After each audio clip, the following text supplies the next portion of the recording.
Boa tarde, pessoal. Me chamo Cristóvão Gonçalves, sou advogado, professor e pesquisador e hoje eu venho falar sobre um assunto não tão fácil, o plágio. Sobre plágio, a gente primeiro precisa conceituar o que consiste em plágio. Plágio é a reprodução não autorizada, integral ou parcial, de uma obra intelectual, mas também digital, de um autor que anteriormente desenvolveu uma ideia, um conceito, uma pesquisa e apresentou resultados à sociedade. Obviamente que, para que a gente fale de plágio de maneira estratégica, é preciso que todo mundo que está nessa seara de produção intelectual, artística e digital, precise, antes de qualquer coisa, se proteger. Se proteger significa, então, aprender a registrar essas ideias, a publicizar essas ideias. O CNPq, o Conselho Nacional de Pesquisa Científica no Brasil, se vendo diante de várias denúncias, desde 2012 instituiu uma comissão para avaliação de plágio. Essa comissão é formada por professores das 5 áreas do conhecimento. O CNPq instituiu 21 regras que seguem com esta comunicação a respeito de plágio. Entre essas regras, o CNPq vem a dizer: todo resultado anterior de uma pesquisa que um professor, um colaborador, um pesquisador teve acesso na condição de avaliador,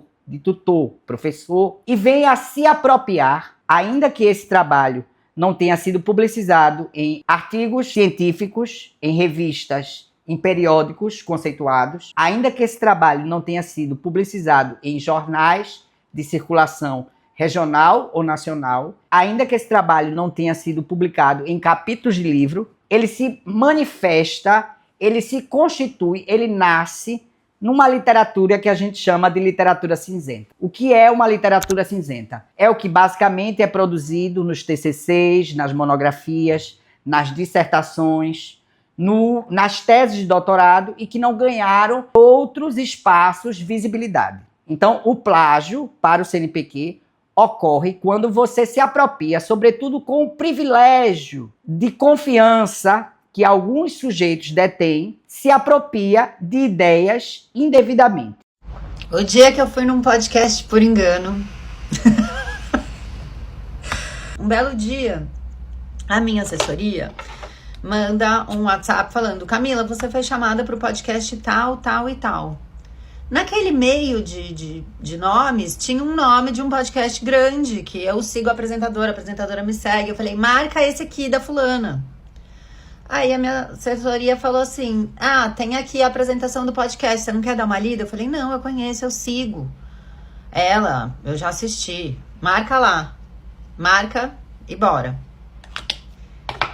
Cheguei no dia da gravação, achei o estúdio diferente, mas eu pensei: faz um tempo que eu não assisto, eles passaram por uma reformulação, a gente vive, né, mudando cenários, coisa e tal. Aí veio uma moça super educada conversar comigo: oi, prazer, eu sou a fulana, vou só passar um batonzinho. Eu falei: vambora. Achei que podia ser a maquiadora e que ela ia passar o batom em mim, mas não. Ela foi até uma bancada, abriu a bolsa, passou o batom nela. E eu fiquei atrás, falei: tá, não é. Aí ela olhou pra mim e falou: vamos lá? Eu falei: vamos lá. Fui andando até o estúdio. E aí tinham 2 cadeiras. Aí eu falei: aonde eu sento? Ela falou: pode sentar aqui. Nisso ela deu a volta e sentou na minha frente. Aí eu comecei a entender que eu não sabia onde eu tava.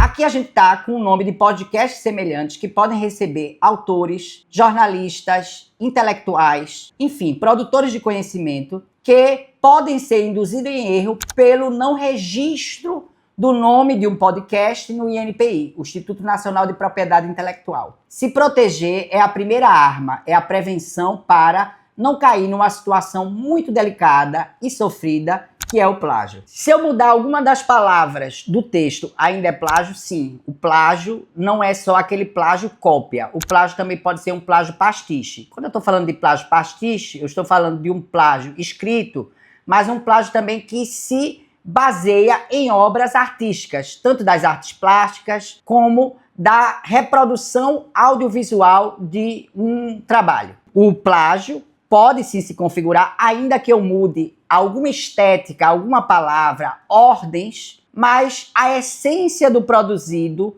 num conteúdo original, num conteúdo protegido, seja reproduzido. E se eu der os créditos, eu posso usar? Sim. Se você der os créditos, você pode e deve usar, e isso vai privilegiar os autores da produção intelectual, artística. Esses créditos devem se dar de acordo com o sistema que a gente estiver trabalhando. Se a gente estiver trabalhando de música, artes plásticas ou produção acadêmica, cada uma dessas referências obedecem a regras próprias e necessárias à proteção dos autores. Como protejo o conteúdo da minha produção? Bom, se a gente estiver falando de trabalhos acadêmicos, primeiro registrar um projeto de pesquisa. E não só registrar um projeto de pesquisa em universidade, mas publicizar esse projeto de pesquisa em espaços de discussão pública. Se eu estiver falando de trabalhos digitais, eu preciso falar primeiramente do registro da marca, do trabalho, da produção intelectual no INPI, o Instituto Nacional de Propriedade Intelectual. Por outro lado, se eu estiver falando de estudos acadêmicos, eu preciso registrar esses projetos na universidade, em pró-reitorias de pesquisa, e mais do que isso, eu preciso publicizar esses trabalhos em espaços públicos de discussão. Publicar esses trabalhos em artigos científicos, em periódicos, trabalhar os resultados de pesquisa em artigos de opinião, publicizar também esses artigos de opinião em redes sociais, mas publicizar também em vias comunicativas adequadas, como ocorre no mundo jurídico, em que existem redes de comunicação de conteúdos. Registrar não é tudo. Publicizar para a garantia de que aquele trabalho é inédito e para a garantia de que o autor daquele trabalho não vai sofrer danos posteriormente com a descoberta de um plágio que pode se tornar uma discussão difusa e complicada se não se prova a origem das ideias da produção acadêmica e digital do autor violado pelo plágio. O que eu preciso fazer se eu for acusado de plágio ou se plagiarem meu trabalho? Primeiramente, é manter muita calma. Às vezes, atitudes erradas são tomadas e essas atitudes erradas podem reverberar contra o sujeito violentado. Nesse sentido, buscar requerimentos administrativos nas universidades, institutos de pesquisa, órgãos envolvidos no plágio, ajuntar o máximo de provas é o primeiro passo. Depois, conhecer a legislação aplicável àquele caso de plágio, procurar construir uma narrativa que, primeiro, tente resolver administrativamente a questão e, se for o caso, judicializar com a cobrança de danos morais e danos materiais pela reprodução ilegal de uma obra, seja essa obra escrita, musical, no plano das artes plásticas ou ainda